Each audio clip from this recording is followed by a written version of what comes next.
Isaiah 41:10 says, "Do not fear, for I am with you. Do not anxiously look about you, for I am your God. I will strengthen you. Surely I will help you. Surely I will uphold you with my righteous hand." I guess it was around December my nephew started getting the itch to travel again. He loves to travel, so I said, hey, why not let's go to Israel? That was kind of on my bucket list. So anyways, he started looking into some flights, and he found some stuff for like $960 round trip. So I said, let's book it. Anyways, it was January 6, 2016 when we booked our trip. And here's the events that happened in the days and weeks leading up to our trip to Turkey and then to Israel.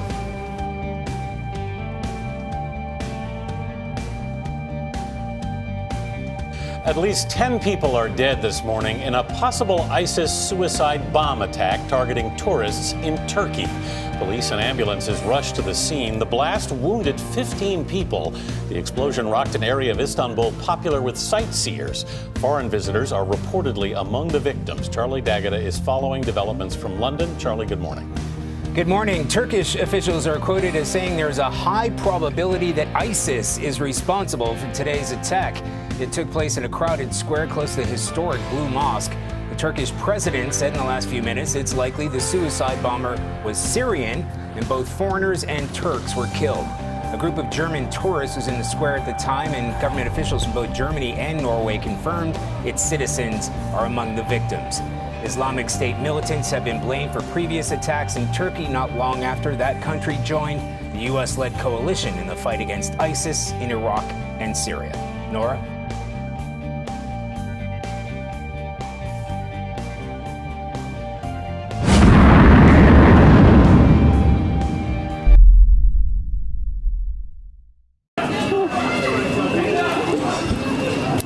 Will it happen much more time? Will it happen much more time?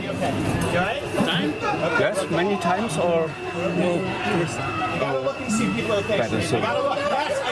Stay with me.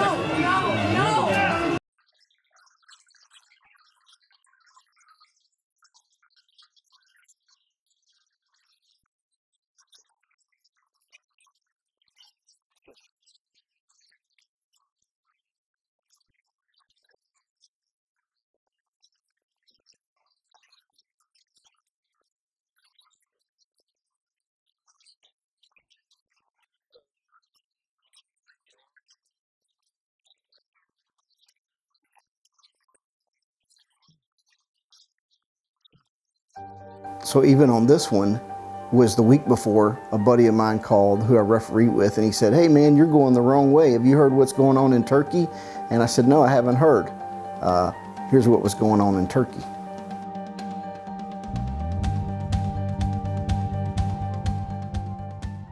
Secretary of Defense Ash Carter, along with the U.S. Department of State, ordered the departure of all Department of Defense dependents from Turkey due to continuous security concerns. And we left the next morning, so nobody got sleep.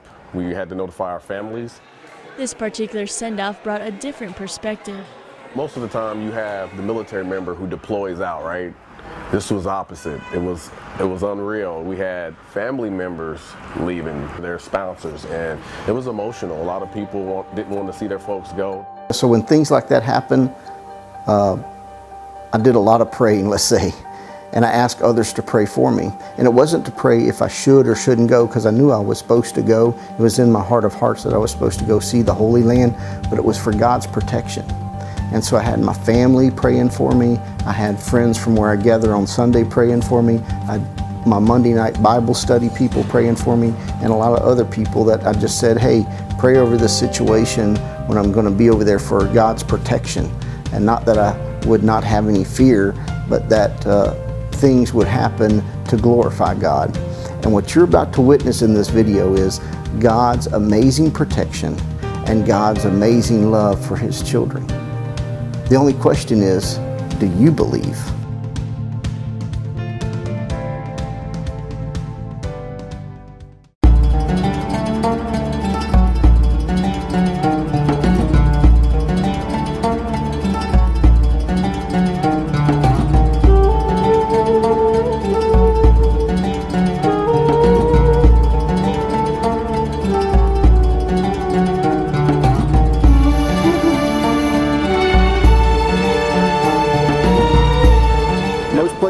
closed. Why is that? Huh? Right now? Yeah. Blue Mosque. Mosque. The Yeah. president's coming by to pray Yes, in the he Blue will come Mosque? here. Yes. Awesome. And After prayer time, that's why there's we so come visit the mosque. and that's why there's so many police. Yes, sir.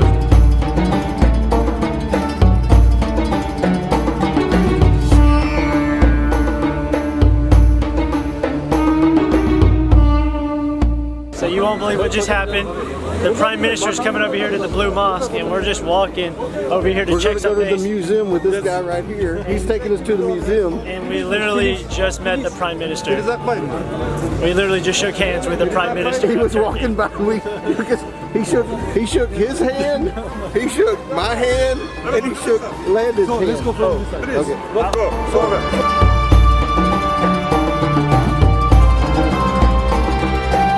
Isn't that pretty crazy that you get to meet the Prime Minister of Turkey? And there's probably over 150 police and probably 50 or 60 Secret Service agents around the square. So you're talking about God's protection and nothing's that's going to happen to you. Now that's amazing. Okay, it was April 9th and we're going to Nazareth. And as we're driving there, it's probably about 9 o'clock at night. And we're driving down, you twist in small roads and my nephew, he wanted to stay at this hostel, $49 a night, and it's kind of like in a Palestinian area of Nazareth. And anyways, you get down there and we're going, and I mean, it's steep down, you barely can fit through the cars, and all of a sudden you come to a dead end and you couldn't go anymore. And I have to say, I was a little bit nervous at that time. So I start backing up the car, and you're backing up at an incline like this. Anyways, I'm trying to back up the car and look behind me and stuff. About that time I hear somebody say, "Hey Randy, we're looking for you." So anyways, what happens is it's the guy that we're staying with. Anyways, he comes out, he gets our luggage, parks our car back up the hill in a safe storage, kind of a storage spot, and takes our luggage. We go in there and it's a really amazing experience. And anyways, on top of that is I asked him, was he Muslim? And actually he was a Greek Orthodox Christian. So that was an amazing experience.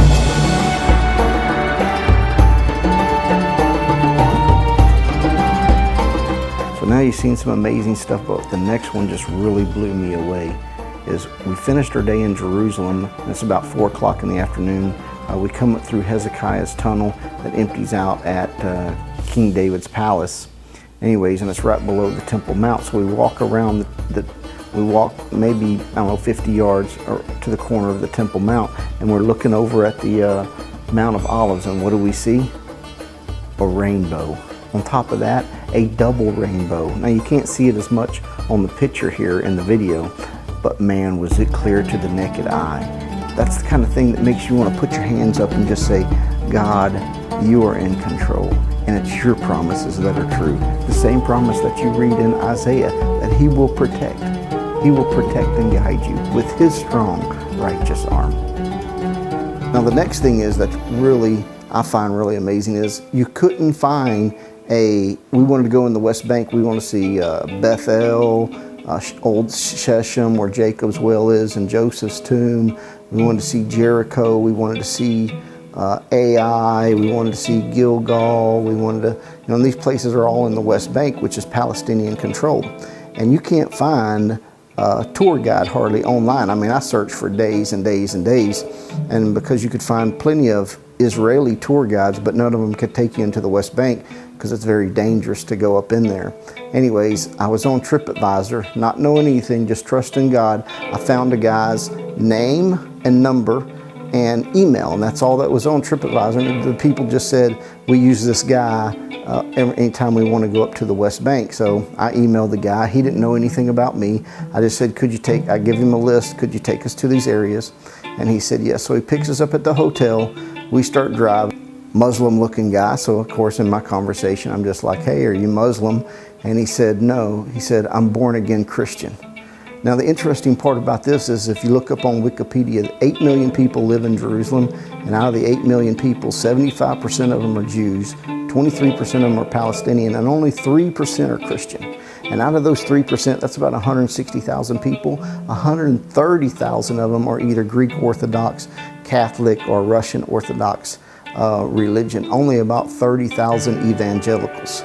So I find the one taxi cab driver to take me into the West Bank where he speaks Hebrew and Arabic and English very fluently, and he's a born-again Christian.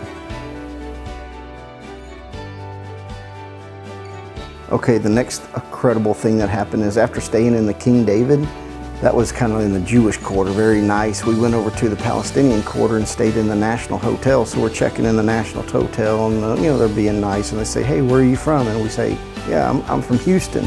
They go, "Oh, my uncle's from Houston." So the guy runs off and gets his uncle and brings him over here. And his uncle happens to be the owner of the hotel. And he tells me he's lived in League City, which is south of Houston by about 15 miles. He's lived in League City for 25 years and went to the University of Houston to get his master's.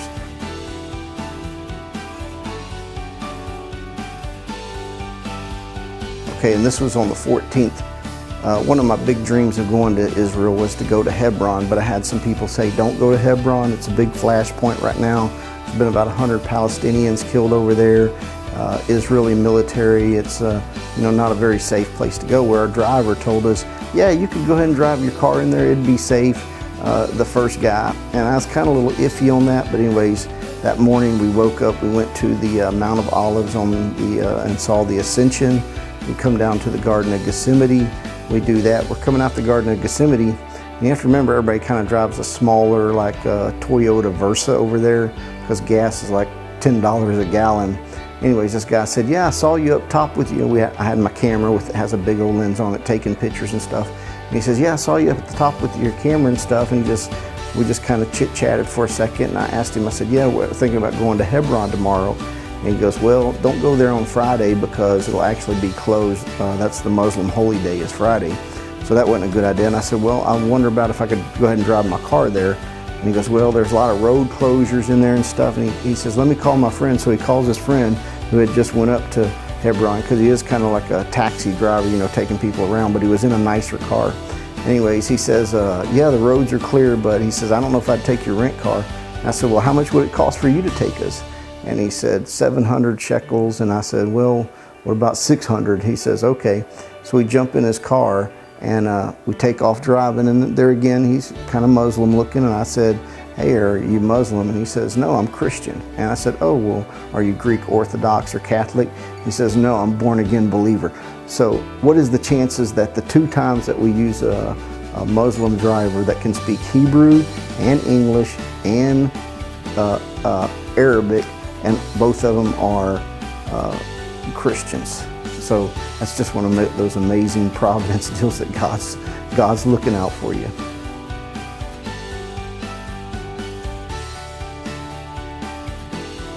Well, one of the last things is flying from Tel Aviv.